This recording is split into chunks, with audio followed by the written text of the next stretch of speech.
Rare earth metals वो metals होते हैं जो धरती पर बड़ी कम मात्रा में पाए जाते हैं, पर इनका इंडस्ट्रियल यूज काफी बड़ी मात्रा में किया जाता है, जिसकी वजह से इनकी डिमांड और कीमत काफी ज्यादा होती है।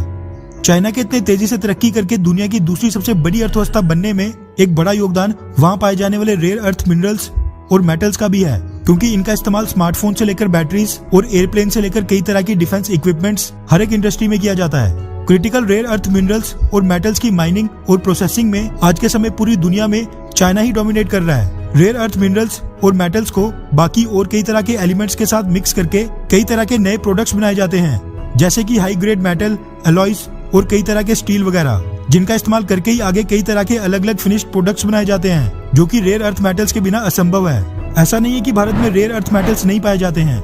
एक अनुमान के मुताबिक पूरी दुनिया में पाए जाने वाले रेयर अर्थ मेटल्स का तकरीबन 30 से 35% हिस्सा अकेले भारत में ही मिल सकता है, मगर फिर भी भारत में रही आज तक सभी सरकारों ने इस दिशा में कोई भी बड़ा काम नहीं किया और रेयर अर्थ मेटल्स की आइडेंटिफिकेशन, एक्सप्लोरेशन और माइनिंग के लिए कोई भी ठोस कदम नहीं उठाए, जिसका नतीजा ये रहा कि साल 2019 में भारत में रेयर अर्थ मेटल्स की टोटल प्रोडक्शन केवल 3000 मैट्रिक टन रही, जबकि चाइना में प्रोडक्शन 1,32,000 मैट्रिक टन रही।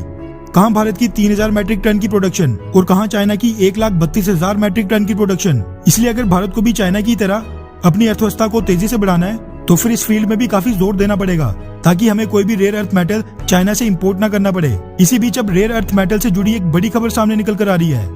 दरअसल द हिंदू के हवाले से एक खबर सामने निकल कर आ रही है कि भारत के अरुणाचल प्रदेश राज्य में रेयर अर्थ मेटल वेनेडियम का एक बड़ा भंडार मिला है, जिसकी एक्सप्लोरेशन का काम जियोलॉजिकल सर्वे ऑफ इंडिया बड़े जोरों शोरों से कर रही है।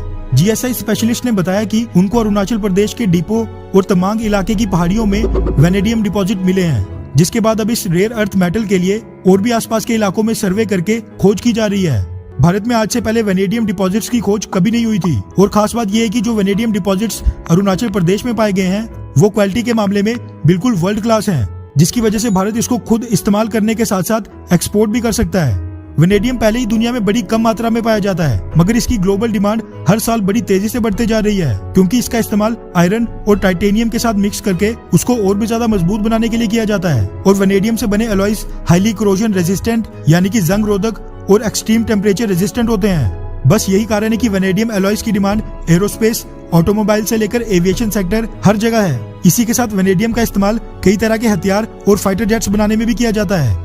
चाइना, रशिया और साउथ अफ्रीका, ये तीनों ही देश आज के समय वेनेडियम के बड़े प्रोड्यूसर्स हैं। अमेरिका में तो वेनेडियम बिल्कुल नहीं पाया जाता, इसलिए अमेरिका अपना सारे का सारा 100% वेनेडियम दूसरे देशों से इंपोर्ट करता है। एक अनुमान के मुताबिक आज के समय चाइना दुनिया का 57% वेनेडियम प्रोड्यूस करता है और दुनिया भर का 44% वेनेडियम खुद ही कंज्यूम कर लेता है। वहीं भारत की बात करें तो यहाँ बस दुनिया का 4% वेनेडियम कंज्यूम होता है। इसीलिए अगर हमें भी बिल्कुल तेजी से तरक्की करनी है तो भारत को भी इस तरह के रेयर अर्थ मेटल्स और मिनरल्स की एक्सप्लोरेशन और भी ज्यादा बढ़ानी पड़ेगी।